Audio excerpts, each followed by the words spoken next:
Jsem si dal hluboký nádech, výdech, když se budeme bavit o dechu. Hezký téma. Říká se, že každý nádech je jako malý narození a každý výdech jako malá smrt. Proč to tak je? Proč se to říká? A co je na tom pravdy a případně co je na tom zavádějícího? Tak pokud se koukneme na ten nádech a výdech, teda z té terminologie jogový, tak nádech je prána a výdech je ápána. Prána je ta životní vitální energie, síla, takže ten život. A ápána je ta smrt, to, co odchází, to, co vylučujeme. Takže i z tady toho pohledu vlastně z těch 5 větrů nebo 5 energií, který v jogové terminologii teda používáme, jsou ten nádech a výdech takový 2 hlavní. A když přicházíme na svět, tak když jsme zrození, tak prvně se nadechneme a když odcházíme tady z toho světa, z toho fyzického těla, tak zase naposledy vydechneme. Takže vlastně každý ten nádech, potom když vlastně si vezmeš ten svůj dech do meditační praxe, a je to krásná, řekla bych už takový propojení vlastně s tou transcendentální trošičku podobou, kdy vlastně opravdu můžeš hodně prožívat v každém tom nádechu takový malý zrození a v každém tom výdechu to malý odcházení. A téma smrti je docela klíčový v té praxi, protože život dokážeme prožívat, i když je někdy těžký, ale smrti se většinou bojíme. A v té praxi, když vlastně si to vezmeš do jogové praxe a součástí jogové praxe je i ta meditační, tak v každém tom svém výdechu ty vlastně se s tou smrtí můžeš vlastně v nějaký podobě potkat. A to si myslím možná, proč se to tak používá. Tak dech se řeší jako prakticky všude, že jo? Všichni říkají, všechno je o dechu, že bojovníci říkají, já se skrývá uprostřed mého dechu. Tady na různých zdravotních tělesných výchovách se učí správně dýchat, jako první, de facto všude se s tím pracuje. A v té józe, že jo, když jsme se bavili tady o nějaký vinyáse, což je pohyb navazující na dech, tak je to něčím jako v uvozovkách výjimečný, proč bychom se tomu měli tak věnovat, nebo je to něčím jinak uchopený, než tím třeba standardním způsobem, jak se tady dneska popisuje? Tak na dechu to všechno stojí a běží. V podstatě zase stejně jako, když se teda bavíme teď o těch už trošku jemnějších podobách jogové praxe, mluvili jsme hodně o těle, teď mluvíme už jako o jemnější podobě té praxe a to je ten dech. I když je to pořád hodně hmatatelná věc pro nás, tak v józe se stejně jako ze začátku se pracuje s tím tělem, tak se pracuje s dechem, protože mnoho z nás nedokáže za tím dechem vidět ty jemnější ještě aspekty energetický. Primárně ten dech je takovým přemostěním mezi vlastně tím hrubohmotným a jemnohmotným světem a ty se přes ten dech, přes vnímání dechu a to, že vlastně všechno okolo toho dechu v podstatě stavíš a navazuješ ten pohyb na ten dech, takže necháš ten dech nebo učíš se, aby ten dech vedl tvůj pohyb, tak vlastně se učíš zase jakoby cítit a vnímat přes svůj dech nějaký informace, nějaký signály ze svého těla. Na tom začátku se učíš právě pracovat s tou pránou a s tou ápánou. Časem se přidají ty další vájů, nebo říkala jsem větry, ale někde se používá právě to zavádějící prána. Prána jako terminus technicus pro všechny ty energetické toky. Těch energií je 5 celkem.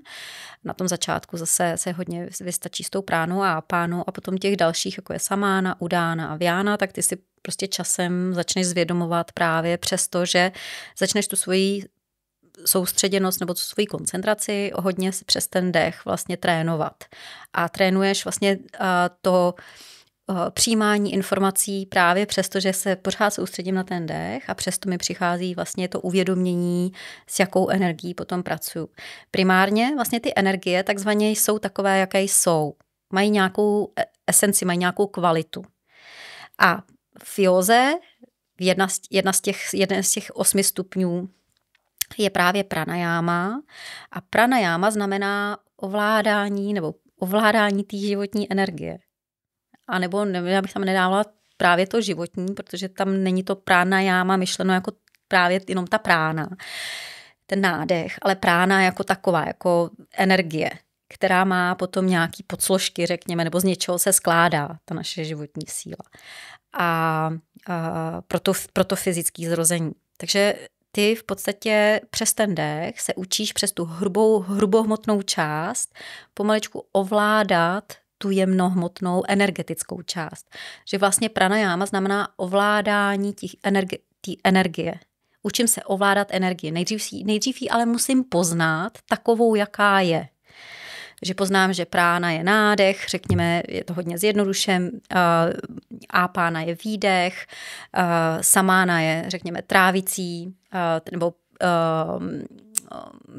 trávicí třeba i oheň u nás, protože samánu máme právě v tom solárním plexu, nebo v našem žaludku třeba je samána, která dělá přeměnu látkovou, takzvaně.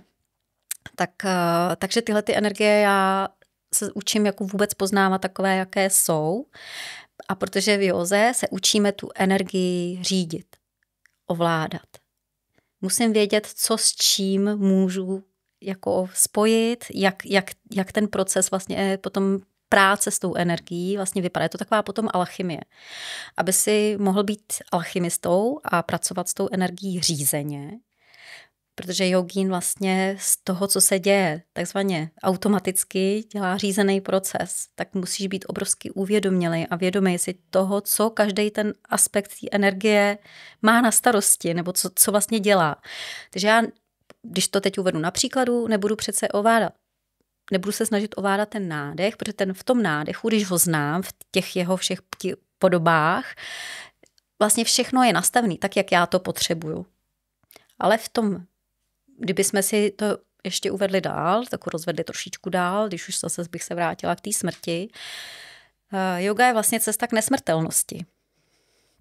A to neznamená, že ti neumře to fyzické tělo, jen tak mimochodem. To časem, i kdyby to třeba si prodloužil tu, a většinou jogovou praxí si dokážeš obrovsky prodloužit jako ten životní cyklus. Takže ta dlouhověkost je velikou jako součástí té cesty, protože jogín ale zase má v tom záměru ani ne tak, že chce dlouho žít právě proto, aby si mohl jako nějak užívat těch světských věcí, ale právě protože má delší čas na to, aby se setkal s tou smrtí, aby vlastně dokázal v těch praxích prostoupit vlastně, řekněme, nějakou bariérou té smrtelnosti a mohl vlastně v rámci teda svého energetického těla řízenou cestou putovat, kam se sám rozhodl. Všechno je to vlastně cesta k osvobození, aby si byl naprosto autonomní bytostí, která se o svém osudu rozhoduje sama. To je to vysvobození, to je to osvícení. K tomu ale vede prostě obrovsky dlouhá cesta, mnoho zrození. My tady máme na té zemi v nějakých podobách, abychom se učili a vlastně co se učíme, vlastně dobře umřít. Proto v tom dechu já se to učím primárně jako vlastně vnímat, co to všechno obnáší. A přes tyhle ty řízený toky já potom se vlastně učím, že něco vlastně nechám, jako i chápu, co mám nechat takové, jaké to je v tom alchymickém procesu, protože chci yoga i efektivní cestou, tak vlastně co nejefektivnější cestou. Potom se soustředím na ovládání jenom těch pránických toků nebo energetických toků, který ale vlastně kopírují můj dech, nebo ten dech je jejich nosičem. A začnu se soustředit jenom na ty, na který potřebuju. Takže v té ápáně, řekněme v té jogové praxi, já potom zastavuju ten tok ápány. Ne prány. Pránu nechám takovou, jaká je. Zastavím tok ápány. Čím? To už jsme tady možná taky uváděli, používám k tomu energetické zámky. Takže já nejdřív ze začátku zastavím tok té energie, pak tu energii nějakým způsobem alchymistickým procesem musím přeměnit z něčeho na něco. K tomu můžu použít třeba i tu samánu, protože samána mi svým způsobem umožňuje vlastně transformovat. Je to metabolický proces v podstatě, ale kdyby to měl být jenom metabolický proces, tak nejsem schopná pracovat s energií. Jsem pořád schopná pracovat s něčím hrubohmotnějším. Takže já když ale chápu, co je ta samána a mám teďkon v té praxi něco, čemu se říká tapas, transformační oheň, no tak to podpořím, že jo? Takže nebudu přece transformační oheň dávat do ápány, protože ápána je vlastně voda, tak je to úplně protipól toho tapasu. No, ápána má kvalitu vody. Teče dolů, je prostě chladná, je to všechno vylučování. Třeba ápána je naše vylučování, třeba tvé moč, pot, sliny, slzy, to je všechno spojené s ápánou. Takže voda, teče to dolů, je to těžký. A prána je lehonká, je něco jako pára. A je to taková jiskřivá, lehonká energie, takže taky jako úplně... A teď tyhle dvě energie, když chceš spojit, no tak k tomu něco potřebuješ. Oheň k tomu potřebuješ. Kde máš svůj vnitřní metabolický oheň? No v žaludku nebo v solárním plexu, to je naše vnitřní slunce. Tohleto jogín všechno vlastně v té praxi se učí poznávat, ne jako čistou teorii, ale v té praxi to opravdu prožít jako v té esenci. A každá ta esence ještě má jako různý levely toho vnímání té hrubohmotnosti a jemnohmotnosti. A to jemnohmotné prostě opravdu můžeš jít až úplně do esenciálních jako záležitostí té energie a ještě dál. Není tam úplně limit v tom poznání toho jemnohmotného, ale není tam ani limit toho poznání toho hrubohmotného. Takže já vlastně se učím přes právě práci s dechem ze začátku toto všechno jako nějakým způsobem vůbec chápat, poznávat to. Abych vstoupila do té alchymie, tak dlouho trvá vlastně to poznání těch jednotlivých složek takové, jaké jsou. A potom a i třeba potom časem i vím tu teorii, jak s těma energiema pracovat, ale dokud to nejsem schopná v tom mým vnitřním procesu udělat alchymistickým, nejsem schopná prostě zavřít odtok pány energetickým zámkem, napustit si v podstatě svoje tělo tou energií dostatečně vysoko, aby se dotkla té samány, toho solárního plexu. V tom solárním plexu potom musím být dostatečně koncentrovaná na to, abych svůj vnitřní oheň neuhasila, ale naopak vlastně tím ohněm dokázala tu vodu přeměnit tím zahřátím v páru a smíchat ápánu s pránou. Například. Takže vlastně to řízení toků energie v józe vlastně jako alfou a omegou té praxe a v podstatě nás to všechno vede k tomu, abychom dosáhli té dlouhověkosti a řekněme potom teda toho vysvobození z hlediska nesmrtelnosti.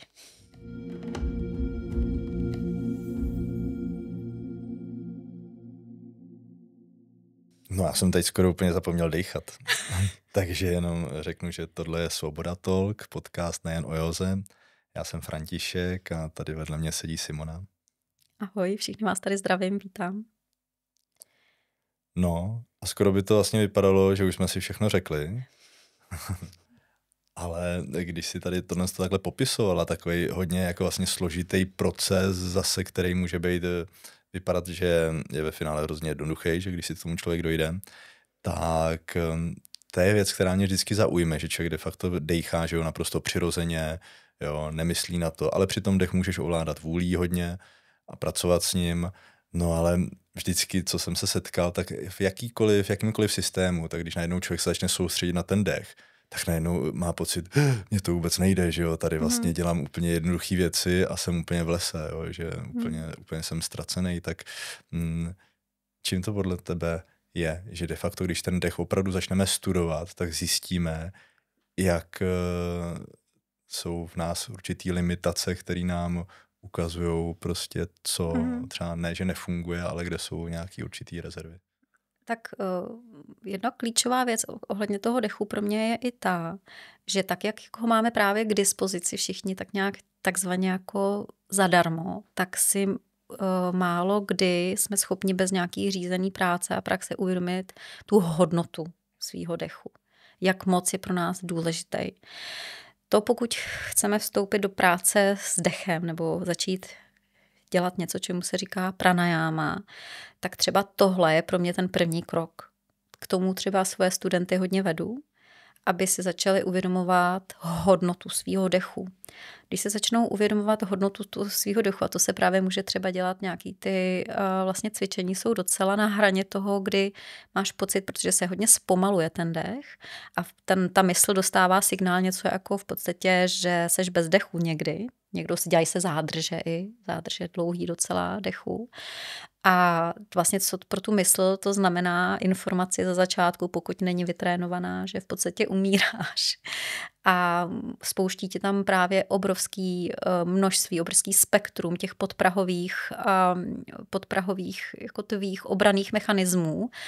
A na tom je teda pranayama dost postavená, že přes tohleto vlastně přes řízení toku dechu řídíme tok prány a na začátku se speciálně setkáváš spíš vlastně jakoby s takovou tou obranou odezvou toho organismu, kdy tam právě najdeš, jak vůbec nemůžeš dýchat.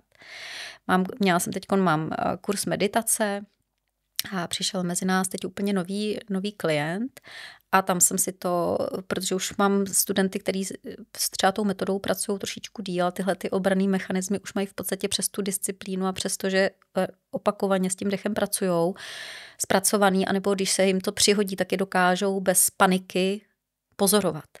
A bylo krásný vidět na člověku, který tou praxí neprošel, jenom se setkal jakoby poprvé do toho vstoupil, tak obrovsky tam měl tam úplně až jako panický v podstatě jakoby prožitky, že nemůže dýchat. A to jsme jenom zpomalili dech. V podstatě přesto se dá obrovsky odbourávat právě to, co nám tam zase brání k tomu postupu toho uvědomění si sebe sama, protože to jsou zase nějaké bariéry, traumata a tak dále, který už je to taková hlubší praxe té jogový cesty, ale je to všechno jenom, zase předestírám, je spojená nádoba, jenom se to rozfázuje na určitý kroky, protože tohle, když představíš nějaký zpomalení toho dechu, nádech a výdech se zádrží a když někomu představíš zádrž, kdy okamžitě ten člověk dostane v podstatě jako strach obrovský, že umře, protože vlastně pro ten mozek je to v podstatě signál, že je bez kyslíku. Tak to není jako úplně zdravý přístup pro to, aby vlastně si s tím člověkem nějakým způsobem dokázal pracovat i jako řekněme terapeuticky, protože yoga je obrovský jako terapeutický nástroj. Tak se to představuje až potom později, když už máš taky vytrénovaný plíce, bráhnici, ono se to nezdá, ale v podstatě to, jak jsi říkal, že nejsme schopni moc dýchat, je taky zase tím naším životním stylem. Vlastně celý den sedíme někde v židli a vlastně tu bránici máme dost stlačenou, hrudník máme zavřený, takže se dodechneme, i kdyby jsme strašně moc chtěli, tak se dodechneme jenom do té spodní části plic a v podstatě tu plnou kapacitu plic využívá na nějaký denní bázi jako málo kdo z nás. Takže vlastně i ta yoga ze začátku přes to fyzické tělo ti vůbec jako otevře schopnost toho, že ti vůbec jako dobře pracuje hrudník a že jsi schopen ve větší nebo menší míře jako využít plnou kapacitu plic a dodechnout se v podstatě jako do celé plochy těch plic, jako v té jejich jako přirozenosti. Co je třeba moje zkušenost, ať už teda z té praxe, kterou mám s tebou, nebo i s klientama na masážích, nebo při nějaký terapii, nebo vlastně i při fyzické přípravě. Takže lidi jsou hodně v nádechu. Vlastně i já si často přistihnu, že jak se to na člověka hodně valí. Takže je takový, že to není jde do toho nádechu a že de facto na ten výdech se tak trochu i jako zapomíná, jo? Nebo že se tak trošku opomíjí, jo? Že lidi hodně jako taky to, že se tak donadechujou a jde to hodně právě nahoru, že to nevyužije celý ten potenciál. Jo? Tak čím je tohle způsobený podle tebe? Je to pravda, že při té technice, když se učíš v podstatě pracovat s tím dechem, potom tou řízenou cestou, tak málo kdo má problém s nádechem, ale výdech je málo kdo právě schopen kontrolovat. A když si to vezmeš vlastně, úplně to je logicky, protože vlastně výdech souvisí s tou smrtí a my to na nějaký rovině, na nějaký úrovni, aniž si to uvědomujeme, trošku potlačujeme ten výdech. Protože nás to přivádí do našeho nevědomí, do toho, co je pro nás takový mysteriózní. Aniž bychom si to uvědomili, tak ten výdech prostě vytěsňujeme. A výdech taky nám pomáhá hodně. A teď ještě, když bych to vzala k tomu, jak na čem jakoby společnost teda jedeme, tak jedeme obrovsky nad adrenalinu. A ten nádech je víc spojený právě s tím adrenalinem. Jo, je to ta životní vitální síla, taková ta jako opravdu rychlá energie. Jo, a ta naše společnost je hodně rychlá. No ten výdech právě souvisí hodně s tím parasympatickým nervovým systémem. Jo, s tím sklidněním. Taky se pranayama potom na sklidnění jako máme, že se opravdu dýchá tak, aby si prostě používal hodně prodloužený výdech. A to málo kdo z začátku udejchá, ale není to ani tak jako daný právě fyzicky, jako psychicky. Psychicky ten výdech jako nám dělá velký problém, protože tak jsme spuštění v tom adrenalinovém módu, že vlastně nejsme schopní přepnout a sklidně se v tom výdechu, a takže vlastně jakoby fyzicky to tělo dostane zase znova takový jako až panický atak, protože prostě je to pro něj v podstatě něco jako nebezpečí, možná i jakoby z hlediska toho, že co se jako setkávám s lidma, že si jako nedokážou dovolit vypnout a ten výdech tě vypíná v podstatě. Vypíná ti ten adrenalinový kolotoč. A na tom je docela dlouhá cesta, než jsme schopní to propustit, pustit se to našeho adrenalinu, protože ono to v podstatě vypadá obrovsky. To je jako když si pustíš akční film. A teď ten akční film, nejenom se na ně koukáš, ale hodně ho žiješ. Je to pořád velká akce. A pak ti vlastně někdo řekne, aby si pustil nějaký japonský film o přírodě nebo prostě o samurajích, kde se tak jako dlouze dívají prostě do dálky a tak dále, tak najednou tě to jako přijde nuda. Jo, takže to sklidnění pro mnoho lidí je hodně jako i spojený s takovým až jako letargií, nudou, což někdy na začátku může být, že najednou cítí až jako letargii, protože se prostě najednou vypne ten adrenalinový spouštěč. Takže vlastně ty se vlastně i formou regulace toho dechu učíš přepínat mezi parasympatikem a sympatikem.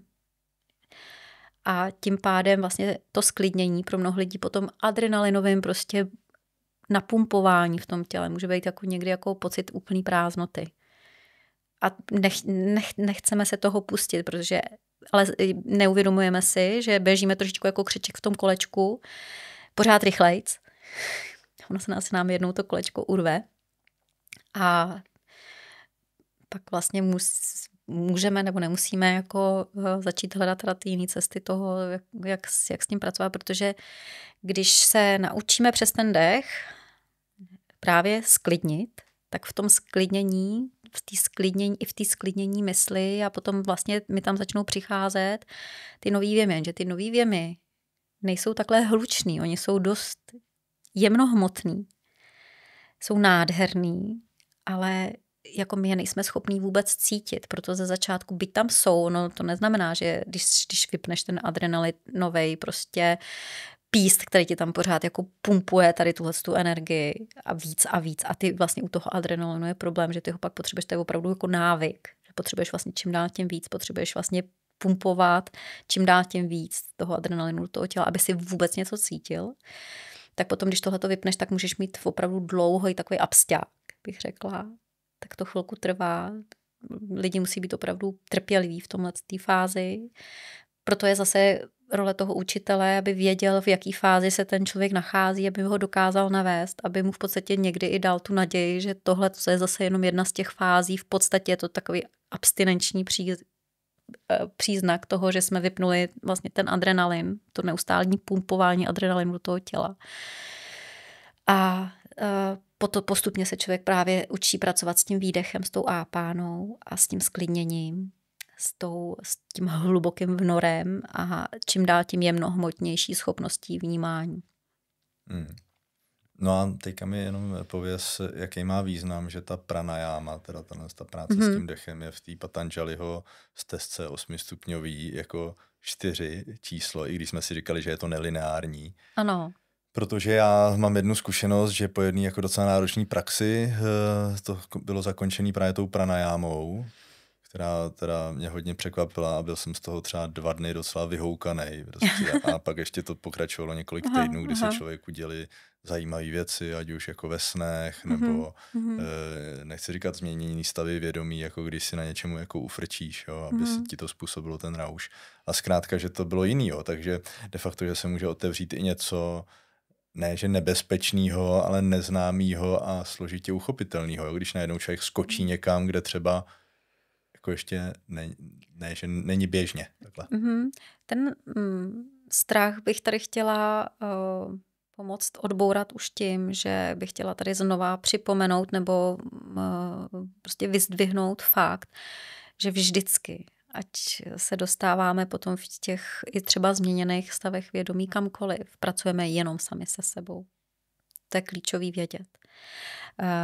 Protože nejsme možná někdy připravení, vytrénovaní a schopní vidět všechny složky sebe sama a speciálně ne ty, co bych nazvala třeba naším stínem, tak potom přes tu pranajámu se nám právě začnou otevírat a ten strach je jakoby prvním faktorem, s kterým se setkám, právě protože je to něco, co nechci ani vidět třeba, nebo protože se to otevírá, řekněme, možná i v tom rozšířeném stavu vědomí, protože v té pranajámě ovládání toků vlastně té energie a dechu pracuješ vlastně se změněným stavem vnímání. Běžně se to používá třeba v holotropním dýchání, ono plno těch jakoby jogových metod. Teď jako zaznamenávám samozřejmě, že se používá v nějaký psychologický praxi. Otužování. Že? Teď je obrovský trend otužování, tam se to, nebo v potápění. Jo, v potápění se s tím pracuje, kdy prostě ta zádrž je třeba 4minutová. Ale já třeba do takovýchhle extrémů zádržových nechodím, mě bohatě stačí teda pracovat vlastně jenom vlastně řekněme se zpomalením toho dechu, ale v těch textech jogových je uvedený ty zádrže v podstatě nadpřirozený, až že jogině jsou schopni prostě ten dech zadržet, ale protože jsou schopni zadržet tu pránu, ne jako ten dech jako takový, ale opravdu tu životní sílu v sobě i na několik dní. Na několik dní. Aha, tak já jsem si říkal, že de facto nějaký potápěč, který má snad světový rekord v té statické apnoe, že má něco přes 20 minut a že zpomalí srdeční tep na nějakých 15 úderů za minutu, nebo 5 úderů za minutu. Takhle. Ano. A v józe je vlastně docela běžná praxe, takže všechno, co se teď používá, jsou hodně jogové metodiky, akorát se o tom nemluví jako o jogových metodách. Taky možná i z toho důvodu, protože mnoho jogínů, který takovýhle praxe v takovýhle, řekla bych, intenzitě už jako dosahují, tak málo kdy mají touhu se jakkoliv veřejně prezentovat, protože pokud už dosáhneš takovýhle úrovně praxe v podstatě, tak tvoje ego už je tak zpracovaný, že opravdu tam není u většiny těch lidí, neříkám, že to je 100%. Vždycky je to na tom rozhodnutí, co ten člověk jako se rozhodne v rámci toho poslání prostě jako šířit do té společnosti. Ale většina těch lidí v tom egu už je na takový rovině jako uvědomění, že prostě vlastně nemá potřebu to někde jako ukazovat, šířit. Jsou to lidi, kteří za kterými prostě chodí potom uzavřený skupiny studentů a vlastně to, že se to svým způsobem nějakým jako promítlo do té společnosti přes právě třeba to potápění, přes teď teda to otužování a i přes psychologii, přes to holotropní dýchání, tak jsou v podstatě taková jako novinka teď, současná. A jsem za to vděčná, že se to děje, ale spíš mě mrzí, že vlastně ta jóga není uváděná jako zdroj. Když píšeš nějakou práci vědeckou, tak vždycky uvádíš ty zdroje. A v dnešní době si mnoho lidí, který nějakým způsobem, řekněme, jako vlastně dosáhnou toho výkonu, takzvaně, že prostě 20 minut zádrž dechu je, nebo zpomalení i toho srdečního rytmu jsou v podstatě jako skoro nadpřirozený vlastnosti, dá se na tom postavit v podstatě obrovsky jako ta popularita, tak vlastně málo kdy se uvádí ten zdroj, že vlastně svým způsobem to vychází z něčeho, co je tady takhle jako běžně k dispozici, protože by jsem tím ztratila vlastně možnost trošičku jako na tom vydělávat peníze, jo, jako z hlediska i nějaký svojí popularity a tak dále. Takže to, že to v józe je běžně vlastně se používá třeba zrovna to zpomalování toho srdečního rytmu právě přes ten výdech. Je jako běžnou součástí jogové praxe. tak to je vlastně škoda, proto jsem ráda, že to zase tady můžu trošičku jako říct a připomenout, že v podstatě toto všechno my tady jako máme takhle běžně k dispozici, ale na druhou stranu jsem zase ráda, že se to začalo popularizovat přes prostě takový, řekněme, možná moderní způsoby té práce s meditací.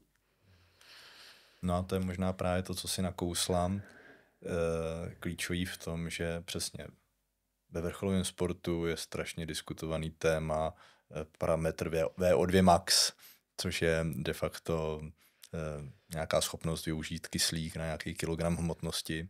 A že Björn Daly, běžec na lyžích, měl přes 90, nějaký údaj, Lance Armstrong, cyklista, měl podobnej, což je víc než dvojnásobek jako běžného člověka. No, ale asi jogín, který je schopný zadržet dech na několik dní, tak za prvý to asi nezajímá, za druhý by asi takovýhle parametru nedosáhl. A může to třeba souviset s tím, že tady u těch vrcholových sportovců je to o tom výdeji energie a u toho jogína naopak o tom jako nabírání, o tom přijímání? To je docela dobrá myšlenka. Jo, je to, ano, protože my v podstatě v tom, a všechno to zase o tom záměru, my máme vlastně metodiku, která je pořád jakoby stejná. A to, s jakým záměrem já tu metodiku vezmu a použiju, je to, co vlastně to teda odděluje od, řekněme, toho, že to je nějaká spirituální metoda, od toho, co je prostě něco, jako že já si vezmu nějaký nástroj a přesně vydávám tu svoji životní sílu na ten výkon, takzvaně. Ano, protože jogín směřuje k té smrti, respektive směřuje k nesmrtelnosti, přesto, že pozná tu smrt, pozná práci právě se zpomalením třeba tepové frekvence a tak dále.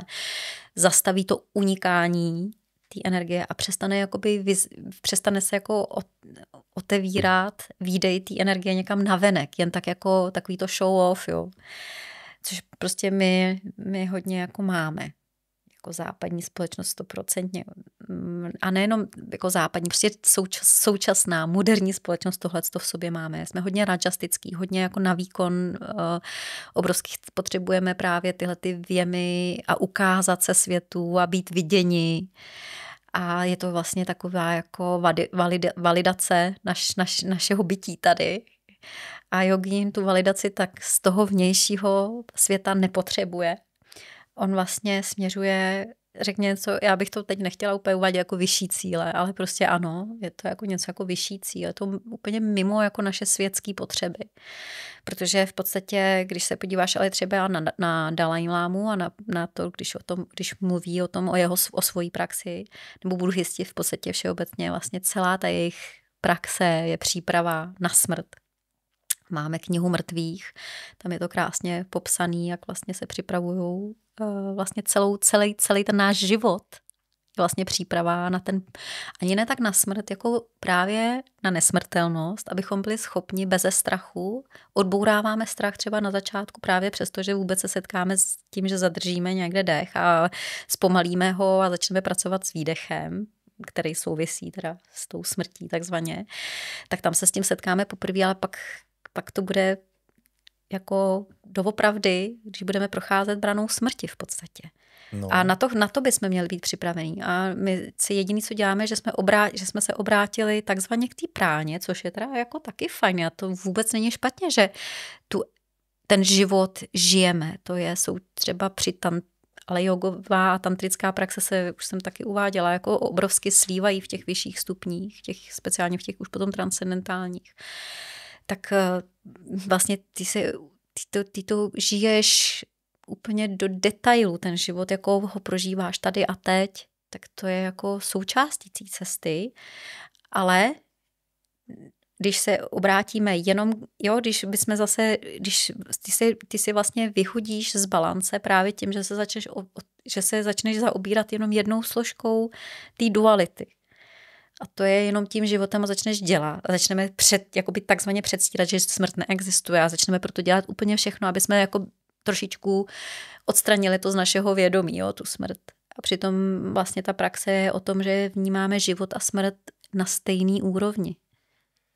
Hele, je to Dost hustý, co říkáš, protože já vlastně jsem ten příklad z toho vrcholového sportu nezmiňoval proto, aby jsme řešili, co je lepší a co je horší, ale spíš, abych jako nějak poukázal na ten kontrast mezi tím vydáváním a tím přijímáním. A taky vlastně asi je těžký říct, co je lepší a co je horší, protože je pravda, že když já jsem to zažil před těmi 20 lety, právě toho Lance Armstronga na Tour de France, osobně jsem tam byl jako novinář tehdy a viděl jsem, jako když on se zvedl z toho sedla v tom kopci, v čem ujel a milion lidí na tom kopci prostě bylo v tom rauši najednou, jako v tom úplně, jakože úplně přesně, jakože zadrželi ten dech v tom nádechu, jo, že to na ně úplně přenes tu energii a bylo to jako neuvěřitelně silný. Což asi, kdyby milion lidí koukalo na nějakého jogína v jeskyni, jak tam 3 dny má zádrž, tak se to úplně nestane. Tak to je takový zajímavý. Ale spíš mě opravdu jde o ten kontrast toho přijímání a vydávání. A možná to může souviset i s nějakým potom sebepřijetím. Jo? To přijímání něčeho, nebo naopak s tím, že máme pocit, že se musíme vyndat, aby jsme si něco zasloužili. No, je tam v podstatě i to, o čem mluvíš, je tady něco jako extáze a je tady ale něco jako intáze.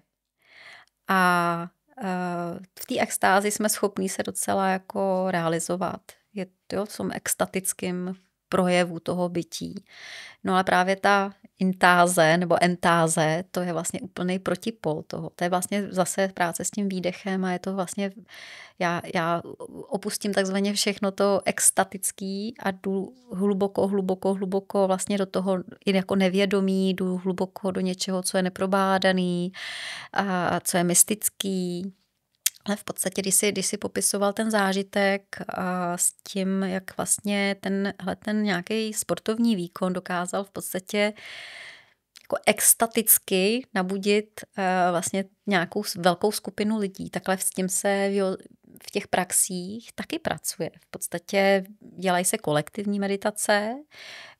Právě to, že když sjednotíš ten záměr, jo, třeba ten sportovní výkon svým způsobem je taky nějaký jeden záměr, nedou se obrovská skupina lidí soustředí na jednu věc, tak podpoří energeticky to pole kvantový. A samozřejmě takovýhle lidi, kteří dosahují takhle vysokých sportovních výkonů, určitě jako dokážou pracovat s myslí, dokážou pracovat se svým dechem, svým způsobem znova, jako říkám, že určitě používají metodiky, které vlastně třeba nepopisujou, nebo v té terminologii jenom jsou nazvaný jinak, ale přitom jsou to v podstatě běžný jako meditační praxe. V takovémhle nasazení, kdy se opravdu jako koncentruješ na denní nějaký disciplíně, tak určitě to formuje tvůj charakter, tvojí mysl, to nějakým způsobem jako dál a dál tak jako vybrušuje. Určitě se dostáváš, když máš takhle vysoký sportovní výkon, do něčeho, co bych se řekl, že v práci s tím dechem pravděpodobně, já bych řekla spíš 100% zažíváš ty změněný stavy vědomí. Jo, já si myslím, že to je součástí toho sportovního výkonu. A teď záleží prostě jenom na tom, co je tvým záměrem. Protože pořád jsi schopen, i když tohleto všechno máš, pak když se setkáš s tou smrtí, vlastně takzvaně se leknout, mít strach, protože jsi byl tak soustředěný na tu extatickou fázi, na ten svůj nádech, takzvaně na ten svůj život. A tam je vlastně klíčový to, že my na tomhle potom začneme obrovsky ulpívat. Tomu se říká parigráha, ulpívání, na těch věcech, protože stejně nám právě přináší ten pocit, že žiju. Takže já se toho nechci pustit a čím větší úspěch, řekněme, v tom životě máme z hlediska třeba i nějaký jako validity teda toho, že jsme na takovémhle vrcholu plno lidí prostě je opravdu úplně v té extázi z toho všeho, tak o to víc jako těžký se tady z těch jako extatických jako zážitků pustit a říct, no tak teď je čas se podívat smrti do očí, takzvaně. Jít vlastně do té klidný, do té statický, do té vlastně neextatické fáze, jako kdyby tam najednou bylo tma. Ale v té tmě právě, když se rozsvítí to světlo, tak díky té tmě vidíme to světlo. Jo? Takže je to stejně důležitý poznat ten jako protipol a já stejně tak jako poznávám v té praxi ten nádech, poznávám ten výdech a poznám těch další 3 energie, tak já kdybych poznávala jenom svůj život, tak se ochudím o půlku toho, co mi tady vlastně nabízí jako takzvaně ten život. No a zase zopakuju, že je to hustý, protože de facto Armstrong nebo i spoustu jiných vrcholových sportovců úspěšných by určitě mohlo velkou část západních jogínů vyučovat, jak dejchat, evidentně. Nebo by jim určitě měli k tomu co říct. Ale vlastně slouží to k tomu, že oni se rozhodli, jejich cíl vlastně ostatním vzít tu energii za účelem toho vítězství. Takže ostatní tu energii pak nemají, že oni si ji tak hezky schramstnou pro sebe, což prostě tak je, tak to je jako, tak jsou daný ty pravidla, tak je to nastavený, tak se to jede, je to určitý směr. No, ale znamená to teda, že my vlastně teda, jak jsi říkala, že je to jenom ta půlka, že jsme zvyklí jako žít s tím nádechem, takže de facto pak vidíme, pak nás o to víc může semlít právě ten výdech i v té pranajámě, kdy je to pak člověk několik dní vyhoukaný. Ano, je to tak. A když bychom mluvili o něčem jako plnost a plnohodnotnost toho života, toho bytí, tak a já bytí, pro mě opravdu bytí není jako jenom tady tahle ta fyzická forma našeho lidského jako zrození. Tak když teda se nechceme ochudit o tu plnohodnotnost, tak přece nebudu žít jenom z půlky ten život. Ale znamená to zase, protože už jsme o té odvaze mluvili, nějakou formu odvahy, toho vlastně říct třeba dost často v tom nejvíc extatickém prožívání stop a začít se místo toho extatického vnějšího projevu obracet vlastně k sobě, dost věcí propustit, začít je propouštět, začít protože to propouštění vlastně jako forma toho neulpívání, učit se vlastně je vlastně takhle jako nemít ty věci, teď je mám a teď je nemám, protože v podstatě, když si to vezmeš do důsledku, co je vlastně tím jako věmem té smrtelnosti? Věmem té smrtelnosti je vlastně ta nestálost, že jo? Že ta změna je pořád přítomná. Přitom se říká, změna je život.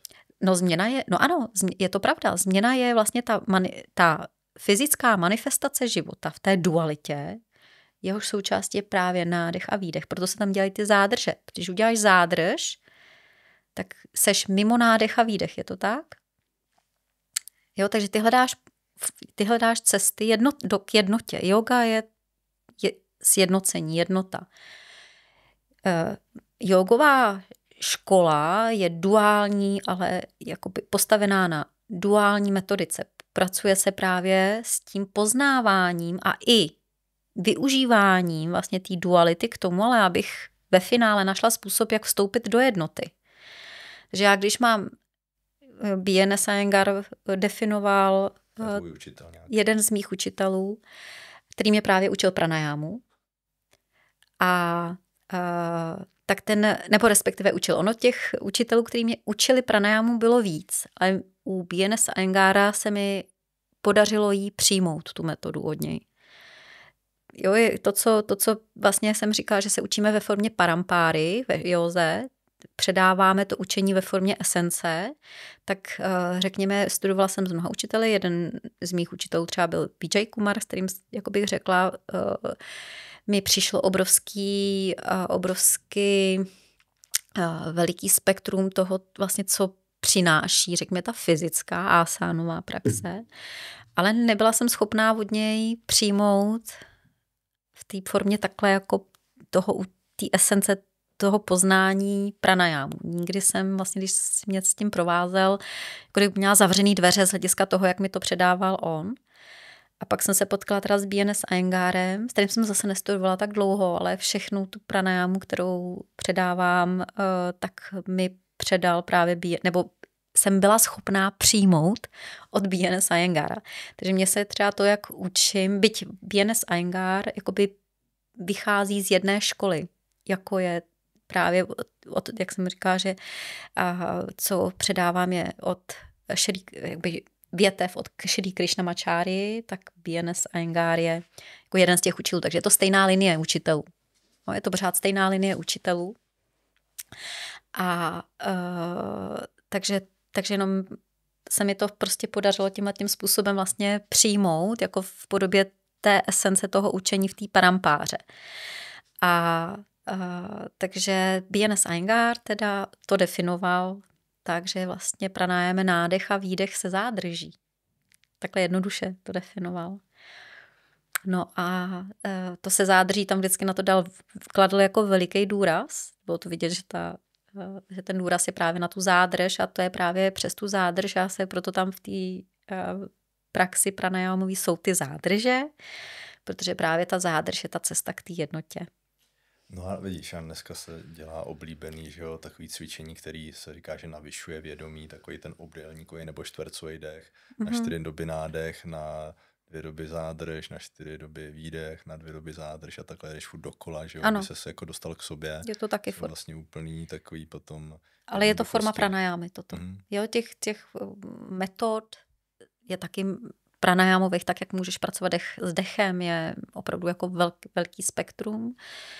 A zase třeba v té fyzické praxi pranajámový a je vlastně obrovský klíčový, aby si byl už schopen svým způsobem sedět chvilku v klidu. Proto vlastně ono se to nezdá, jak se říkal, že asána je 3. stupněm, pranayama je hned tím 4., ale z 3. do 4. stupně vede docela dlouhá cesta.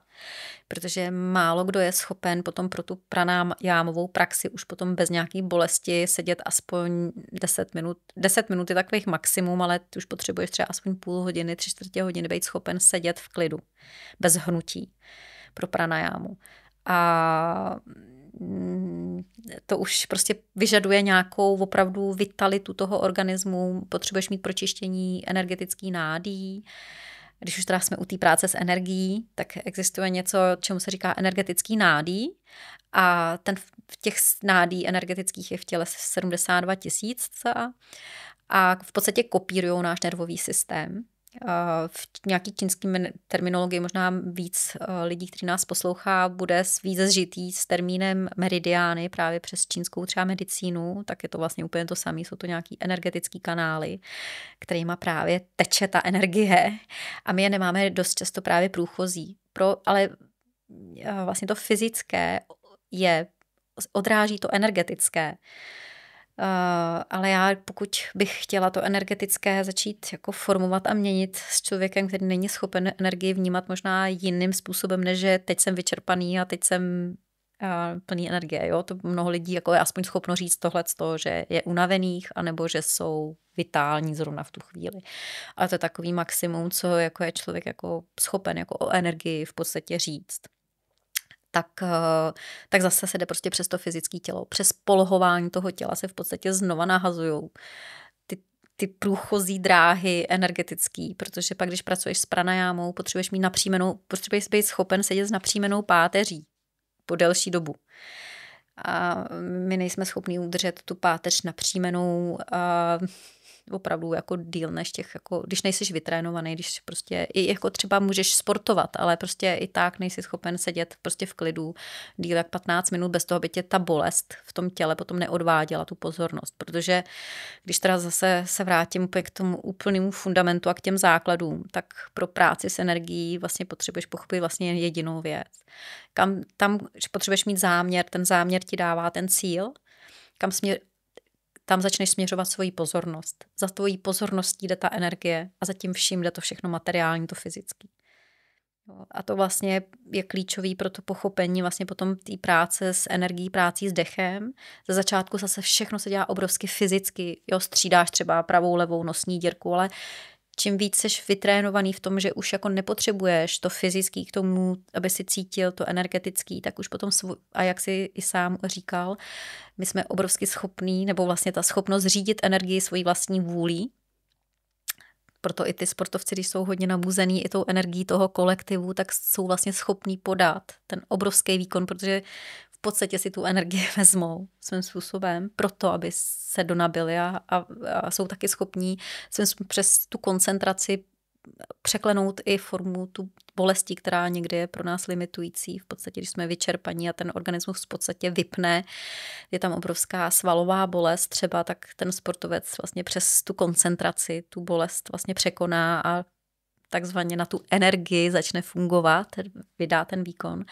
Tak stejně tak prostě v té meditaci setkáš se tam prostě s různýma formama bolesti a když nemáš průchozí energetický nádý, tak když začneš tu energii, řekněme, už ji dokážeš zastavit v tom výdechu, už ti neodchází z toho těla, začneš naplňovat ten svůj organismus něco jako nádobu tou energií a teď ji začneš ještě k tomu teda smíchávat dohromady a někam ji channelovat, řízeně ji někam pouštět. No tak si představ, že teďkon takováhle síla energie, kterou máš teďkon v rukách, ti narazí někam, kde to nemáš jako průchozí. Tak zažíváš obrovský jako bolesti, protože prostě narazíš vlastně velikým zdrojem energetickým, prostě tím elektrickým proudem v těle, my jsme taková baterka, do neprůchozí cesty.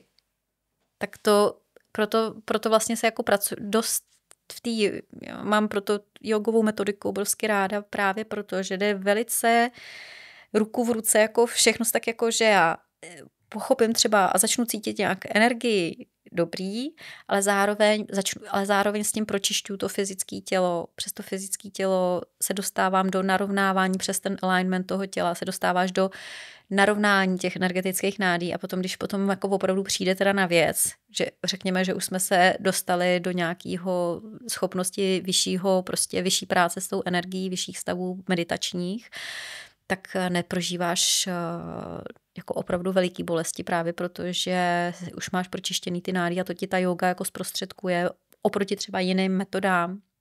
Existuje u jiný cesty, než je jogová, ale prostě v té józe ti to jde ruku v ruce a jsi obrovsky připravený v tom fyzickém těle vlastně tohle to potom prožívat bez bolesti. No a když to zase vrátím k tomu, že změna teda je život, tak teďka bychom teda řekli, že změna je i ta smrt. No, a ano. Je to teda o tom, že mnohem z nás si představíš to, že ta změna je ten život a ten nádech, že jo, a teďka teda změna je i smrt, to znamená ten výdech a buď s tím, kámo, jo, tak aby si byl v té jednotě a ne v té dualitě. Takže nedivím se, že je to vlastně složitější mnohem a si připustit a že člověk mnohem víc vlastně bojuje sám se sebou a je těžký, aby si to k sobě pustil, no. No, to, že to je takzvaně, ono to těžký není, ono ve svém důsledku je to všechno obrovsky jednoduchý, ale pro nás je to těžký, protože prostě tak moc vytěsňujeme jako speciálně zážitky blízké smrti, se jako, právě protože se prostě smrti obrovsky bojíme a nechceme si to jako vlastně připouštět, že něco takového je, pak jsme vytrénovaní být v roli oběti toho, když nás to náhodou jako v tom životě potká, třeba ne nás konkrétně, ale když máme prostě někoho, kdo je těžce nemocný v rodině, nebo třeba i smrt nějak jako dítěte v rodině je obrovsky těžký zpracovat v těch emocích, tak speciálně pokud něco takového vytěsňuješ, jako že to neexistuje, a tě to potká, no o to víc seš najednou v té roli oběti, že mě to potkalo, já prostě vlastně nepřijímám tu smrt jako součást života, já ji přijímám jako těžkou ránu v tom životě, jako že mě něco postihlo. Přitom vlastně to, že smrt existuje, to víme s tím prvním, nebo takzvaně my k té smrti směřujeme v tom prvním nádechu. Směřujeme k tomu poslednímu výdechu. Tady už to není jako, že vlastně už se ti rovnou odvíjí ten život k tomu jako k té smrti. Jo, já se nadechnu a už jsem mrtvá. Takhle rychlý to je, v podstatě, když si vezmeš, jak ten život takzvaně v tom projevu jako rychle utíká. Tak jako je vlastně je to jako docela úplně na ráně nebo na snadě přeci začít se k té smrti chovat, jako že to existuje a začít místo toho, aby jsme s ní jako měli strach, s ní nějakým způsobem vědomě začít pracovat a můžeme úplně přirozeně začít vědomě pracovat se svým dechem. Nemusíme právě, já jsem jako zastánce toho, aby jsme neměli nějak jako vysoký ambice z hlediska toho okamžitě začít jako pracovat na tom, že prostě jsem schopná přijímat najednou smrt. No to nejde, já si nemůžu jen tak sedět a začít si říkat, že začnu přijímat tu smrt, že ji přestanu vytěsňovat, že s ní přestanu mít strach.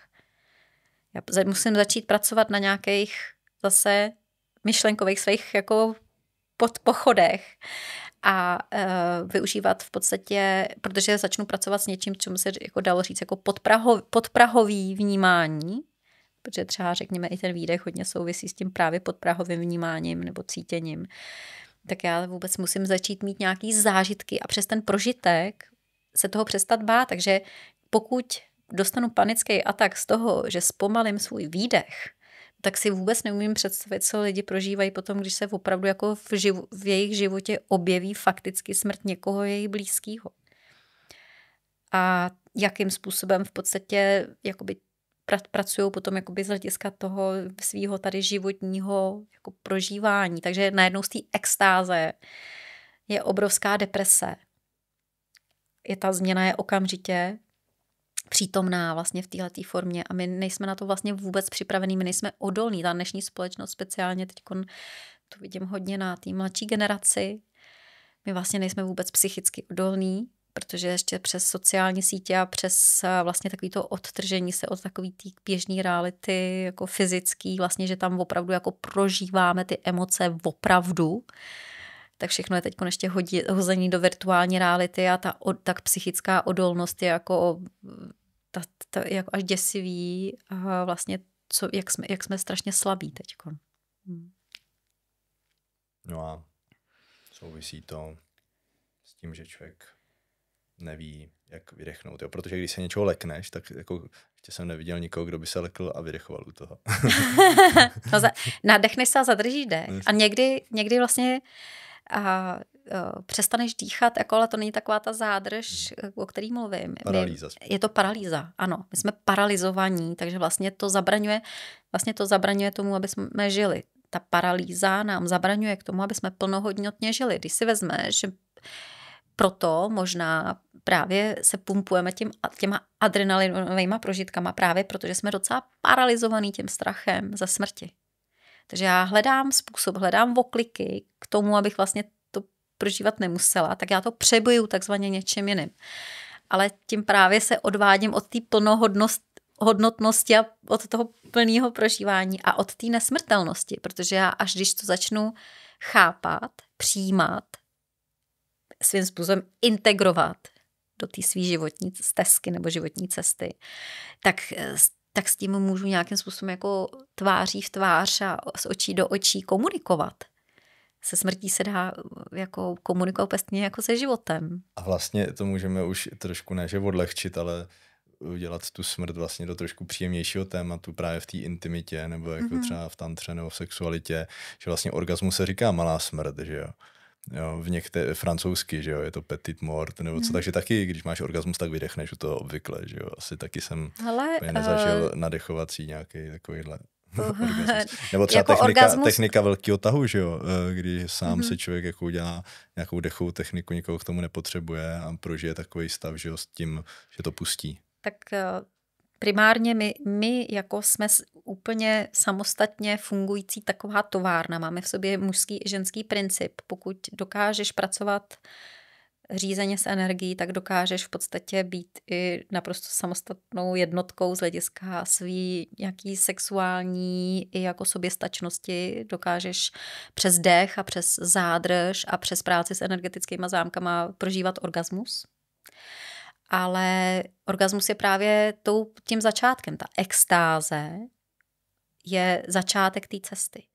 Protože v podstatě ty si potřebuješ, co se stane, proč se pracuje hodně s orgasmem v tantře, je, že je to způsob a tam se ještě hledá způsob, jak jakoby navýšit, řekněme, ten běžný orgasmus na takový jako, řekněme, transcendentální stav, kdy ty jsi schopen v nějakým okamžiku a dělá se to samozřejmě se zádržema, i se prodlužuje vlastně tvoje schopnost v tom orgasmu třeba zůstat po dlouhou dobu. Právě protože v tu chvíli tvoje ego není schopno do tohoto stavu vstoupit. Jenom kvůli tomu se to dělá. Ne z žádného jako, jakoby řekněme, prožitkového přístupu. Mnoho lidí ale to vezme jako no skvělý, já se díky tantře a díky práci s dechem tady dokážu v podstatě extaticky jako přehoupnout do jakoby změněného stavu teda vědomí, tak jen tak mimochodem a do jako vlastně hezkýho jako takového zážitku, že jo? To je úplně stejný jako když jdu na Matějskou prostě v podstatě, ale jo, jako děje se to v těch praxích. Je to jo. horská dráha trošku. Je to trošku horská dráha.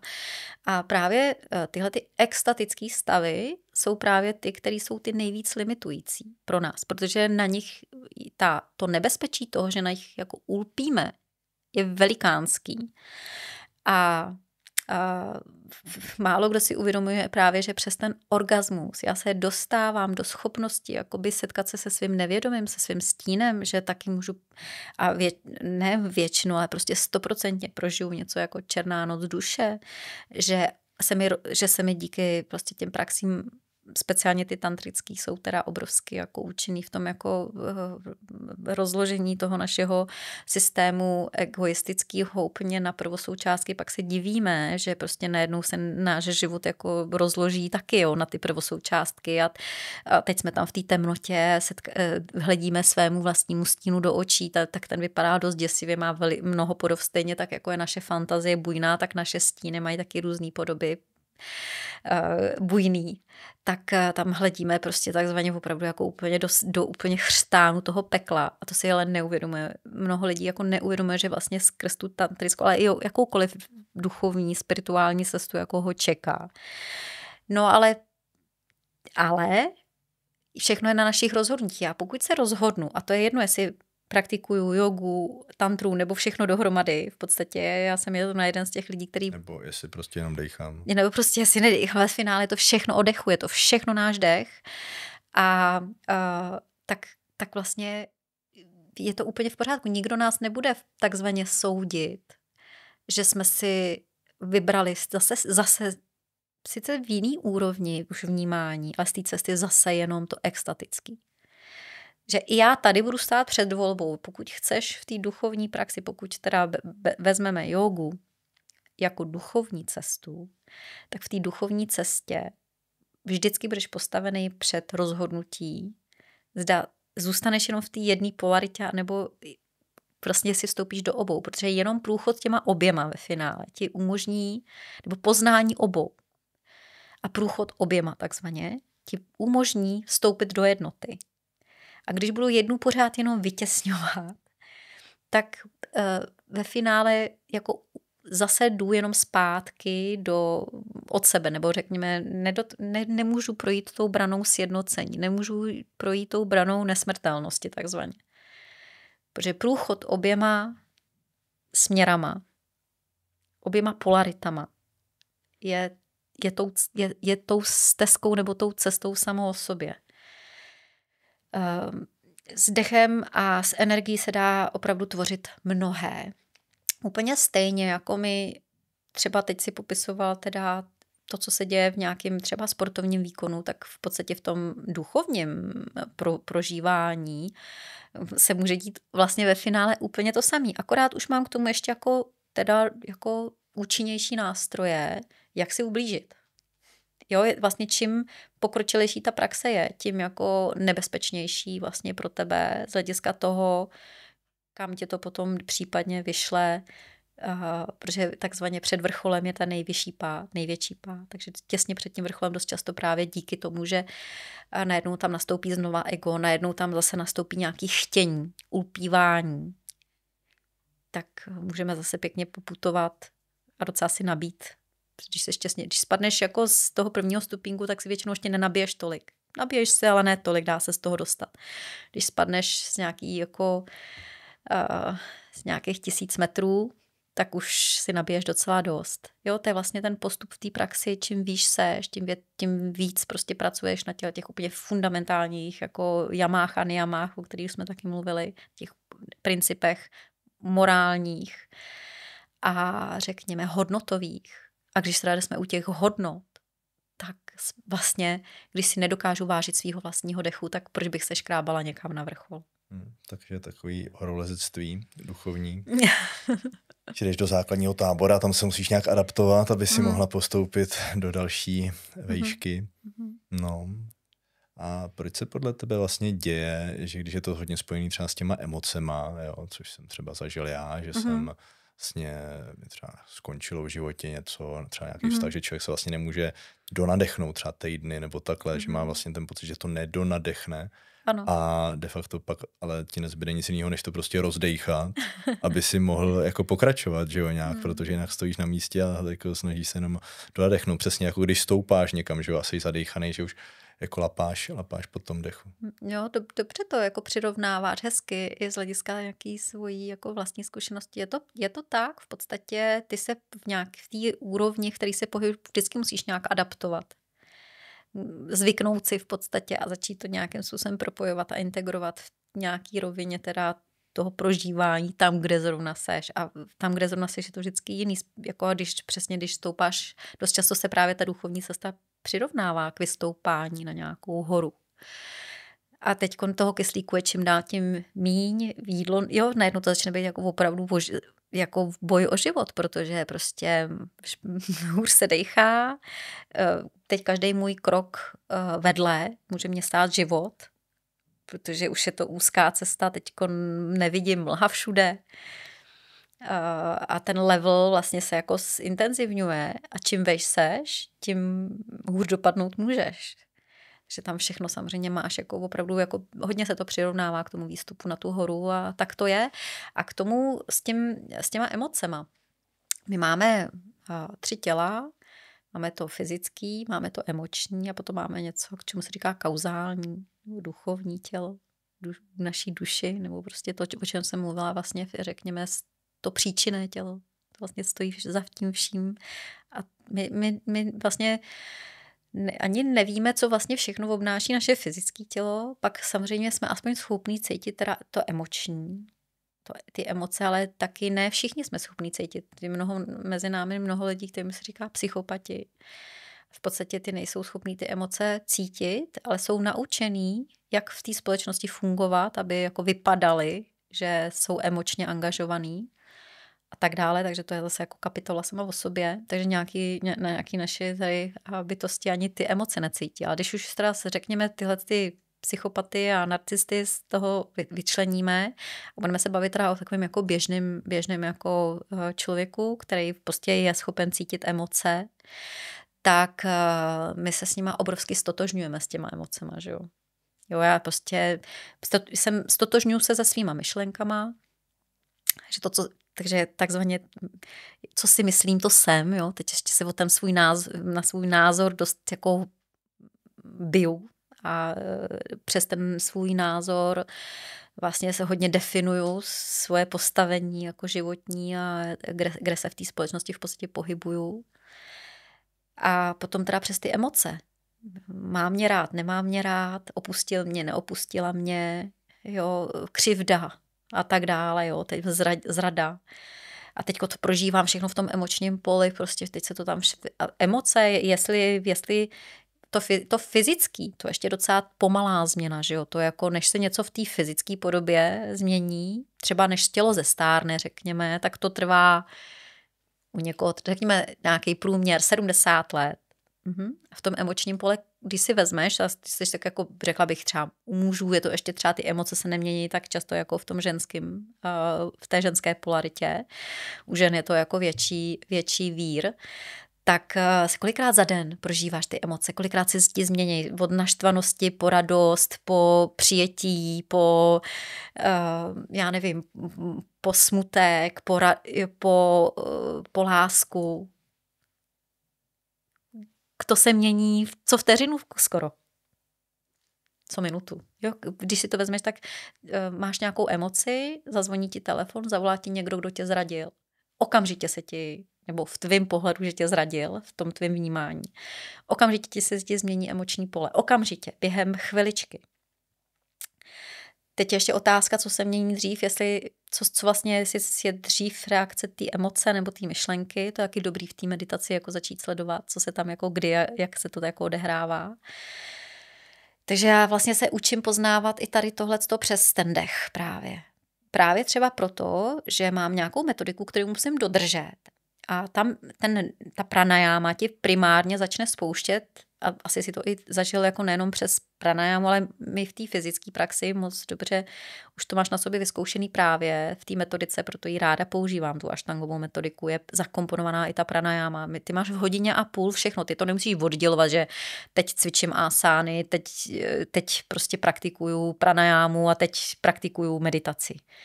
Ta praxe je právě postavená pro tu naší rajastickou společnost dostatečně geniálně na to, aby si v nějaký hodině a půl měl úplně ten celý kompletní balíček a asi sám si v praxi už prožil to emoční víření v tom. Jo, ty vlastně přes ten dech a přes polohování toho těla se začneš samozřejmě za začátku dotýkat toho fyzického a možná i svých myšlenek, protože ty myšlenky tam najednou přesto, že musíš udržet koncentraci na tom dechu a je tam nějaký předepsaný drišty jako jednobodová koncentrace, tak najednou si začneš uvědomovat, kde ti lítají ty myšlenky, že jo? Trošku to začneš vidět, trošku to začneš rozlišovat, začne tam být ta vyvéka. To je jako klíčový a bez ty vyvéky, bez toho rozlišení prostě stejně s ničím nic neudělám. No a teď prostě my jsme opravdu jako, a my si teď jedeme ten křeček v tom kolečku, jedeme vlastně nabalený na svých myšlenkách a na svých emocích a podle toho prostě úplně jako si myslíme, že jako jsme poznali všechnu moudrost prostě toho světa. Vlastně jediný, co v tomhletom jako prožíváme, je ta samsára, řekněme, jakoby to karmický prostě prožívání, kde se nám to děje, aniž bychom my jako to byli schopní ovládat, protože já si teda myslím, že pokud na tom nějakým stylem řízení nepracuješ, tak jsi schopen ovládat své emoce nebo nejseš? No myšlenky, to už jako možná předbíhám, jo. Jsi schopen ovládat své, nebo aspoň zastavit tok svých myšlenek, anebo ovládat své emoce? Upřímně? Upřímně bych řekl, jak kdy, ale samozřejmě, že když je to jako z vteřiny na vteřinu, no tak mě to strhne, jak nějaký proud, že ho zahltí možná bych spíš řekl. A to je právě ten nádech. Takže my se vlastně zahlcujeme. Jako kolik toho do sebe dostaneme, jako kdybychom se přejídali, jo, něčím. Takže právě jako super, tady furt mi jede v hlavě ten výdech, jo. A zajímá mě, jestli i v té praxi, jestli je nějakým záměrem nebo cílem, nebo jako nejvyšší metou, nebo právě tím osvícením, to, že je to vlastně 50-50 nebo jedno. Co to? Ano, 50-50 bych řekla, že je důležitý aspekt té praxe, že začneš všemu. Jak tomu fyzickému, tak tomu hmotnému, tak třeba i těm myšlenkám, i svýmu dechu přikládat stejnou hodnotu. No, všechno je stejně hodnotný. To ekvilibrium, to vybalancování přichází ve chvíli, kdy ty přestaneš hodnotit, že jedna věc je důležitější, zajímavější a já nevím, a prostě klíčovější než ta druhá. Každý ten aspekt je stejně důležitý. Prostě ten život je stejně, nebo ten nádech je stejně důležitý jako ten výdech. Ne ani víc, ani míň. Ne, protože nádech mi třeba přináší víc tady toho jiskřího, ten výdech, to je teda jako pěkná temnota. Například, když pracuješ potom řízeně s výdechem, je to jeden z těch přemostění nebo způsobů, jak se naučit odpouštět nebo propouštět něco taky. Ty se můžeš přes ten výdech naučit něco zadržovat, jakoby držet si to. Když se rozhodnu, že si to nechám, tak si to prostě nechám. Ale já se rozhoduju. A když si to nechci nechat, nebo konečně jsem pochopila, že to můžu propustit, tak to přes ten výdech taky můžu propustit. Protože už jsem na začátku říkala, že ten výdech součástí s tím vylučováním, vyměšováním. Stejně tak, jako potřebuješ svůj pot nebo řekněme svoji moč, svoji stolici k tomu, aby si ten metabolický proces ze sebe vyloučil, aby tam ty odpadní látky v tobě nezůstávaly, tak stejně v tom, řekněme, energetickém procesu se můžeš v tom výdechu nebo s tou ápánou se spojit jako s prostředníkem, který ti pomůže, když si to konečně začal vidět, aby si to řízenou cestou začal propouštět, vypouštět. A zase kam a co a jak, to už je zase teda jako další a řekněme takový příběh. Ale já tady možná uvedu takovej koloběh přírody. My vlastně všechno, co vyloučíme, tak používáme zase jako nějaký hnojivo pro ten nový růst. Když máš zahrádku a potřebuješ, aby ta půda byla kyprá, aby ti vlastně ty nový plody, já nevím, pěstuješ si okurky a chceš, aby si měl krásný okurky, tak přece tu půdu pohnojíš. No čím? No tím, co je vlastně odpadní látka. To stejný používáš vlastně v tom, řekněme, duchovním prožívání. Ty odpadní látky transformuješ je do něčeho, co je životobudičem pro ten nový růst. No a teď mi teda řekni, jak podle tebe třeba i díky té jogové praxi tohle to dělat přesně v té svobodě, lásce, radosti, aby to nebyla diktatura, tyranie, popřípadě nějaká totalita vnitřní. No k tomu právě potřebuješ tu aparigráhu, to neulpívání.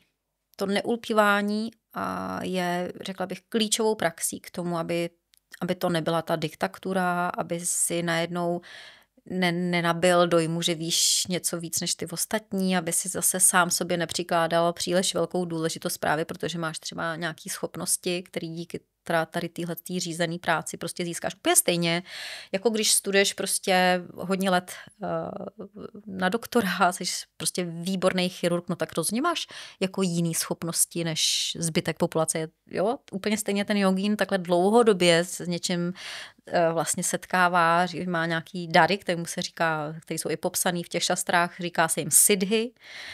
A tyhle ty schopnosti vlastně jsou zase jako i v těch šastrách popisovaný jako největší překážka té praxe. Největší překážkou té cesty jsou právě tyhle ty takzvaně v úzovkách nadpřirozené schopnosti. Oni nejsou nadpřirozený, to je stejně jako by mohl ty taky o chirurgovi neříkáš, že má nadpřirozený. A svým způsobem ano, protože máš takové schopnosti jako chirurg, že si řízneš do někoho a odoperuješ ho bez toho, abych ho zabil. No, takže svým způsobem má jako něco, co ty neumíš. Jogín taky má nějakou schopnost pracovat s energií, kterou třeba nemá úplně běžná populace, protože nedělá ty praxe. Nebo někdo se s tím jako narodí, OK, ale tak to je opravdu jako spíš výjimka, která jako potvrzuje pravidlo. Takže když ty praxe neděláš, stejně tak jako ne každý má vystudovanou vysokou školu, tak ne každý prostě praktikuje tyhle ty metody, tak ne každý má ty schopnosti, tak najednou máš jako něco víc. Jo? A to neulpívání nad tím, aby si právě se najednou necítil jako nad člověk, ale prostě, aby si byl integrovaný, aby si byl celistvý, aby si byl jako kompaktní vlastně i s někým, kdo vlastně nepraktikuje. To je vlastně, já myslím, že co je jako podstatou té jogové cesty nebo jogové praxe je právě to, že v té její čisté esenci nebo v té její čisté podobě je to právě, když to sjednotíš, tak tam není vlastně nahoře a dole. Ta cesta proto není lineární, prostě je to jsme spojený nádoby, takže ten guru, ten, kdo přináší do té temnoty světlo, není víc než jeho žák. Není tady hierarchie. To se mi ulevilo. ale jako ale může to zvenku tak vypadat, protože jakoby guru je nositelem toho světla a žáci k němu jakoby přicházejí, tak zvenku to obrovsky může vypadat z takového toho světského pohledu, že někdo někomu se jako klaní takzvaně, ale v té esenci toho prostě to světlo je a je jedno, jestli se cokoliv se okolo toho světla děje, se prostě děje, ale to světlo je, i kdyby prostě, já nevím, jako tady vybuchla sopka, tak to světlo zůstává světlem. To nemá žádný podmínky toho být to světlo. Guru tady není světlem za podmínky, že k němu přijde nějaký žák, prostě stejně tak jako kytka kvete a je jedno, jestli k ní někdo přijde si přivonit, nebo že prostě kvete, jo, prostě z nějakého prostě principu, nebo nějakého principiálního jakoby bytí. Tak stejně tak je to učení, ta škola nebo ta esence, tady pro nás, pro všechny prostě je. A my vlastně ji nejsme schopní vidět v té její jako hodnotě. Právě třeba proto, že nejsme schopní vidět hodnotu ani ve svém vlastním dechu. No. To je hezký konec. Protože já jsem vlastně chtěl položit, jakože v uvozovkách takovou tu poslední rámovací otázku, jak teda jako nějak, ne, že jak to hacknout, ale něco jako, že jak každý se na to může zasoustředit, aby jako nádech, výdech, ale ty jsi na to vlastně odpověděla, takže prostě dejchejte. Přesně tak. Začněte si všímat, můžete začít si vůbec za začátku jako všímat svýho dechu, začněte ho pozorovat, začněte jako nějakou řízenou cestou s ním, prostě buďte s tím dechem, i kdyby to mělo být jako minutu, 2 denně, ale začněte si uvědomovat svůj dech a přes to všechno se začne všechno otevírat. Tak ti moc děkuju. Já taky moc děkuju.